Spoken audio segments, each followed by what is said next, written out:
अस्सलामुअलैकुम वरहमतुल्लाहि वबरकातुहू। मेरे मोहतरम नाज़रीन, हमारा सिलसिला सीरतुन्नबी सल्लल्लाहु अलैहि वसल्लम और हिजरत के दूसरे साल के वाक़यात को हम बयान कर रहे हैं। इसमें ग़ज़वा बदर का वाक़या इंशाअल्लाह आज बयान करेंगे। इस वाक़े में चंद एक वाक़यात हुए ग़ज़वा बदर के वाक़या में भी, फिर इसका क्या नतीजा निकला, इसको इंशाअल्लाह मुख्तसरन हम बयान करने की कोशिश करेंगे। तफसील के साथ सीरत की किताबों में ये मिल भी सकता है। सीरत मुस्तफ़ा दावत इस्लामी ने किताब छापी है, उसमें भी आप बिल्कुल आसान उर्दू में है, आप उसको भी पढ़ सकते हैं कि इसकी तफसील में क्या क्या थे।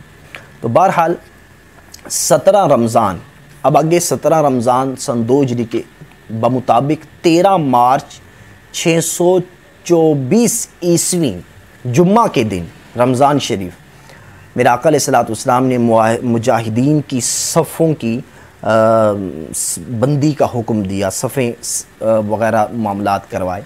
अब इस सफ़ों के मामलात में भी ज़ाहिर है एक वाक़या तो हुए जिसमें एक सहाबी ने नबी पाक अलैहिस्सलाम के जिस्म मुबारक का बोसा दिया, ये भी ज़ाहिर है एक वाक़या हुआ। फिर इसमें और भी हुए वाक़यात के 2 मुसलमान कहीं से आ रहे थे तो उन्होंने भी पूछा काफ़िरों के कहाँ जंग के लिए आए हो, तो उन्होंने मना किया। तो बहरहाल जब वो मुसलमानों से मिले तो उन्होंने कहा कि नहीं हम भी जंग करेंगे। तो मेरे आका अलैहिस्सलाम ने मना कर दिया कि हमने उनको कहा है कि जंग के लिए नहीं आए, तो तुमने जंग से अलग कर दिया उनको। तो ज़ाहिर है एक वादे की पाबंदी, फिर दोनों लश्करों का आमने सामने होना। फिर इस दौरान भी मेरे आका अलैहिस्सलाम अल्लाह की बारगाह में बहुत ही गिरिया उजारी के साथ दुआ बार बार मांग रहे थे कि अल्लाह तूने मुझसे वादा फरमाया है, आज उसे पूरा फरमा। तो इस तरह बहुत ही इतनी देर तक दुआएं फरमाते रहे कि मेरे आका अलैहिस्सलाम की चादर मुबारक सिरक गई, यानी नीचे तशरीफ़ ले आई। तो इसी तरह सजदे में सर रख कर दुआएं मांग रहे थे कि अल्लाह अगर ये चंद लोग हलाक हो गए तो फिर क़यामत तक पूरी रुए ज़मीन पर तेरी इबादत करने वाला कोई नहीं होगा।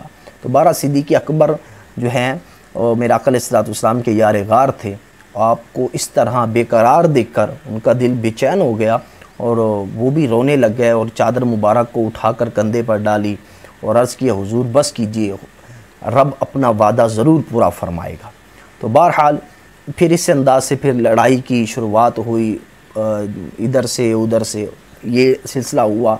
और हज़रत उमैर ये भी शौक़ के साथ जिहाद का इन्होंने वाज सुनते ही जन्नत की तरफ ये कहने लगे कि मुसलमानों जंग की तरफ जोड़ो, जिसकी जन्नत की तरफ दौड़ो जिसकी चौड़ाई ज़मीन व आसमान के बराबर है। यूँ ये कहते हुए जो है ना मैदान में कूद पड़े और कई जो है ना फिर नबी पाक अलैहिस्सलाम को जन्नत की खुशखबरी भी दी कि उमैर तुम जन्नती हो। और इन्होंने खजूरें उस वक्त फेंकी और काफिरों के लश्कर में तबार लेकर ये टूट पड़े और बड़े ही जानबाजी के साथ लड़ते लड़ते ये भी शहीद हो गए। और फिर काफिरों का जो सबसे बड़ा जो सालार था उतबा बिन रबिया, ये भी मारा गया और इसको हज़रत मौला अली ने इसको मारा। इसका ज़ाहिर तफसील के साथ वाक़या मिल सकता है। हज़रत ज़ुबैर का एक बर्छी थी, उन्होंने भी हज़रत ज़ुबैर ने भी हज़रत ज़ुबैर बिन अव्वाम इन्होंने भी एक काफिर को मारा जो कि सर से लेकर पाँव तक लोहे का लिबास में था सिवाय आँखों के, तो उसकी आँखों में जाकर मारा। तो ये भी इस तरह के वाक़यात हुए। फिर अबू जहल को इस ग़ज़वे में अबू जहल को 2 कम उम्र सहाबा हज़रत मुआज़ और हज़रत मुअव्वस रज़ियल्लाहु ताला अन्हुमा ने जहन्नम वासिफ़ किया, इसको भी मार डाला। तो इस अंदाज से ये भी तफसील के साथ वाक़यात मिल जाते हैं। इस तरह अबुल बख्तरी किस तरह मारा गया, उमैया जो कि जिसके ग़ुलाम हज़रत बिलाल रज़ियल्लाहु ताला अन्हु थे, उस पर हज़रत बिलाल रज़ियल्लाहु ताला अन्हु पर बिलाल हबशी पर बहुत जुल्म भी किया इसने। तो इसको भी हज़रत अब्दुर्रहमान बिन औफ़ ने इस उमैया को भी हलाक कर दिया, मार दिया। और फिर जंगे बदर में अल्लाह तबारक व तआला ने मुसलमानों की मदद के लिए आसमान से फरिश्तों के लश्कर भी उतारे। पहले 1000 लश्कर आए, फिर 3000 आए, इसके बाद 5000 आए। ये कुरान पाक की सूरह आल इमरान और सूरह इनफाल में भी है।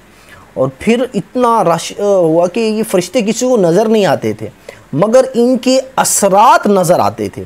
बाज़ काफरों की नाकों पर, बाज़ के कानों पर कोड़ों के मार के निशान होते थे, और कहीं बग़ैर तलवार चलाए जो है ना कईयों के सर गर्दन धड़ से अलग हो जाते।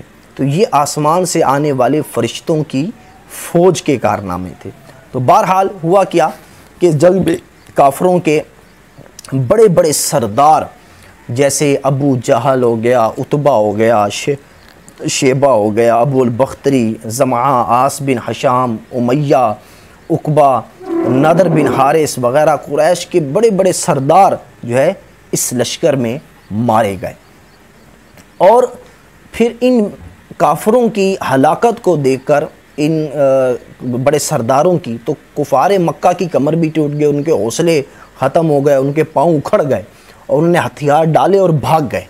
तो मुसलमानों ने काफरों को गिरफ़्तार करना शुरू किया और इस जंग में काफरों के 70 आदमी कत्ल हुए और 70 ही कैदी बनाए गए। अबू सुफियान का काफ़िला तो बच निकला था, मगर मुसलमानों ने इस जंग में शानदार कामयाबी हासिल की, जिससे मुसलमानों की शान और शौकत में बड़ा इजाफा हुआ। और इस जंग में शिकस्त की वजह से कुफार मक्का की सारी इज्जत मिट्टी में मिल गई और उनकी जंगी ताकत ख़त्म हो गई, उनके बड़े बड़े सरदार मारे गए। और फतह के बाद 3 दिन तक मेरे आका अलैहिस्सलाम बदर में रहे। उसके बाद कैदियों के साथ और माले गनीमत के साथ मदीना मुनव्वरा की तरफ रवाना हो गए। अस्सलामु अलैकुम वरहमतुल्लाहि वबरकातुहू।